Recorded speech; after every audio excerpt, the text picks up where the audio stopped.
Tuanku Imam Bonjol adalah salah seorang ulama, pemimpin dan pejuang yang berperang melawan Belanda dalam peperangan yang dikenal dengan nama Perang Padri pada tahun-tahun 1803 sampai tahun 1838.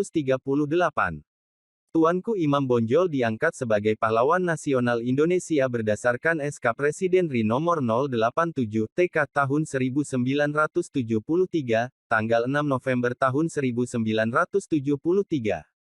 Nama asli dari Tuanku Imam Bonjol adalah Muhammad Syahab, yang lahir di Bonjol pada tanggal 1 Januari tahun 1772.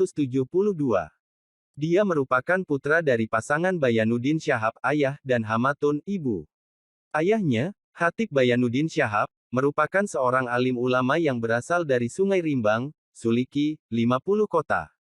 Sebagai ulama dan pemimpin masyarakat setempat, Muhammad Syahab memperoleh beberapa gelar, yaitu Peto Syarif, Malin Basa, dan Tuanku Imam. Tuanku Nan Rence dari Kamang, Agam sebagai salah seorang pemimpin dari Harimau Nan Salapan adalah yang menunjuknya sebagai imam pemimpin, bagi kaum Padri di Bonjol. Ia akhirnya lebih dikenal dengan sebutan Tuanku Imam Bonjol. Salah satu naskah aslinya ada di Dinas Kearsipan dan Perpustakaan Provinsi Sumatera Barat Jalan Diponegoro nomor 4 Padang, Sumatera Barat. Naskah tersebut dapat dibaca dan dipelajari di Dinas Kearsipan dan Perpustakaan Provinsi Sumatera Barat. Perang Padri. Tak dapat dipungkiri, Perang Padri meninggalkan kenangan heroik sekaligus traumatis dalam memori bangsa. Selama sekitar 18 tahun pertama perang itu, tahun 1803 sampai tahun 1821, praktis yang berperang adalah sesama orang Minang dan Mandailing atau Batak umumnya. Pada awalnya timbulnya peperangan ini didasari keinginan di kalangan pemimpin ulama di Kerajaan Pagaruyung untuk menerapkan dan menjalankan syariat Islam sesuai dengan Ahlus Sunnah wal Jamaah, Sunni, yang berpegang teguh pada Al-Quran dan Sunnah-Sunnah Rasulullah Shallallahu Alaihi Wasallam. Kemudian pemimpin ulama yang tergabung dalam Harimau Nan Salapan meminta Tuanku Lintau untuk mengajak yang di Pertuan Pagaruyung beserta kaum adat untuk meninggalkan beberapa kebiasaan yang tidak sesuai dengan Islam bid'ah. Dalam beberapa perundingan tidak ada kata sepakat antara kaum Padri, penamaan bagi kaum ulama, dengan kaum adat. Seiring itu di beberapa nagari dalam Kerajaan Pagaruyung bergejolak, dan sampai akhirnya kaum Padri di bawah pimpinan Tuanku Pasaman menyerang Pagaruyung pada tahun 1815, dan pecah pertempuran di Koto Tangah dekat Batu Sangkar. Sultan Arifin Muningsyah terpaksa melarikan diri dari ibu kota kerajaan ke Lubuk Jambi.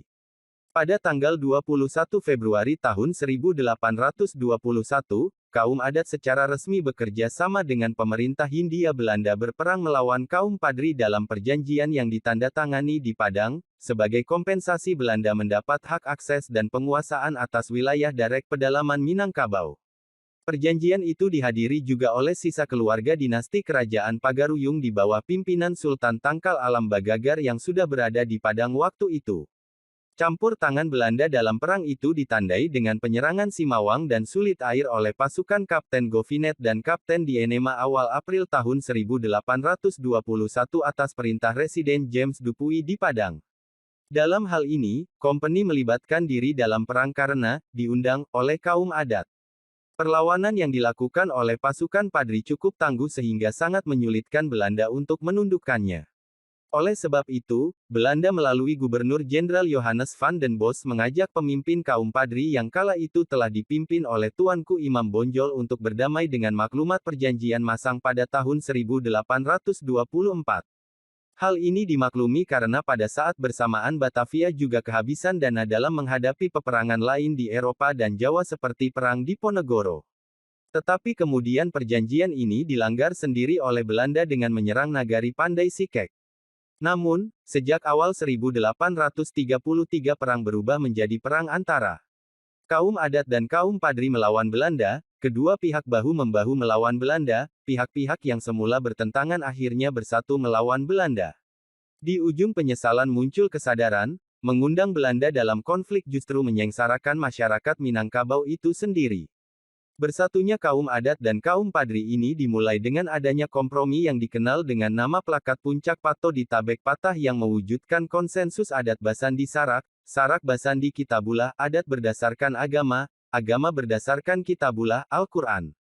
Rasa penyesalan Tuanku Imam Bonjol atas tindakan kaum Padri atas sesama orang Minang, Mandailing dan Batak, terefleksi dalam ucapannya adopun hukum kitabulah banyaklah malampau deulah kito juo.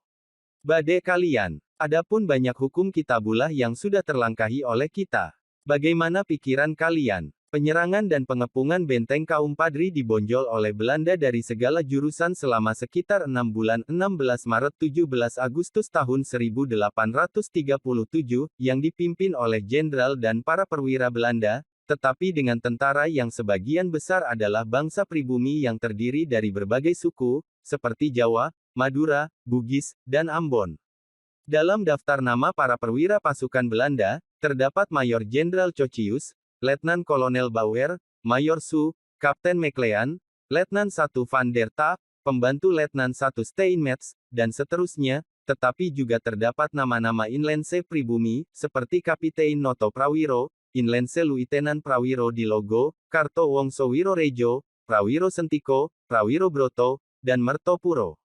Terdapat 148 perwira Eropa, 36 perwira pribumi, 1103 tentara Eropa, 4130 tentara pribumi, Sumenepse Hulpeterupen Hieronder Begrepen pasukan pembantu Sumenep, Madura.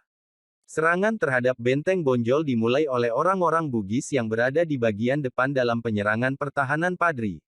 Dari Batavia didatangkan terus tambahan kekuatan tentara Belanda, di mana pada tanggal 20 Juli tahun 1837 tiba dengan kapal Perle di Padang, Kapitein Sininghe, sejumlah orang Eropa dan Afrika, 1 sergean, 4 korporals dan 112 flanker. Yang belakangan ini menunjuk kepada serdadu Afrika yang direkrut oleh Belanda di benua itu, kini negara Ghana dan Mali. Mereka juga disebut sepois dan berdinas dalam tentara Belanda. Setelah datang bantuan dari Batavia, maka Belanda mulai melanjutkan kembali pengepungan, dan pada masa-masa selanjutnya, kedudukan Tuanku Imam Bonjol bertambah sulit, namun ia masih tak sudi untuk menyerah kepada Belanda. Sehingga sampai untuk ketiga kali Belanda mengganti komandan perangnya untuk merebut Bonjol, yaitu sebuah negeri kecil dengan benteng dari tanah liat yang di sekitarnya dikelilingi oleh parit-parit. Barulah pada tanggal 16 Agustus tahun 1837, benteng Bonjol dapat dikuasai setelah sekian lama dikepung. Tuanku Imam Bonjol menyerah kepada Belanda pada Oktober tahun 1837, dengan kesepakatan bahwa anaknya yang ikut bertempur selama ini, Nali Sutan Caniago, diangkat sebagai pejabat kolonial Belanda. Imam Bonjol dibuang ke Cianjur, Jawa Barat. Kemudian dipindahkan ke Ambon dan akhirnya ke Lota, Minahasa, dekat Manado. Di tempat terakhir itu ia meninggal dunia pada tanggal 8 November tahun 1864. Tuanku Imam Bonjol dimakamkan di tempat pengasingannya tersebut. Tuanku Imam Bonjol menulis autobiografi yang dinamakan Naskah Tuanku Imam Bonjol yang antara lain berisi penyesalannya atas kekejaman dalam Perang Padri. Tulisan tersebut merupakan karya sastra autobiografi pertama dalam bahasa Melayu disimpan oleh keturunan Imam Bonjol dan dipublikasikan tahun 1925 di Berkeley, dan 2004 di Padang. Perjuangan yang telah dilakukan oleh Tuanku Imam Bonjol dapat menjadi apresiasi akan kepahlawanannya dalam menentang penjajahan, sebagai penghargaan dari pemerintah Indonesia yang mewakili rakyat Indonesia pada umumnya. Tuanku Imam Bonjol diangkat sebagai pahlawan nasional Indonesia sejak tanggal 6 November tahun 1973.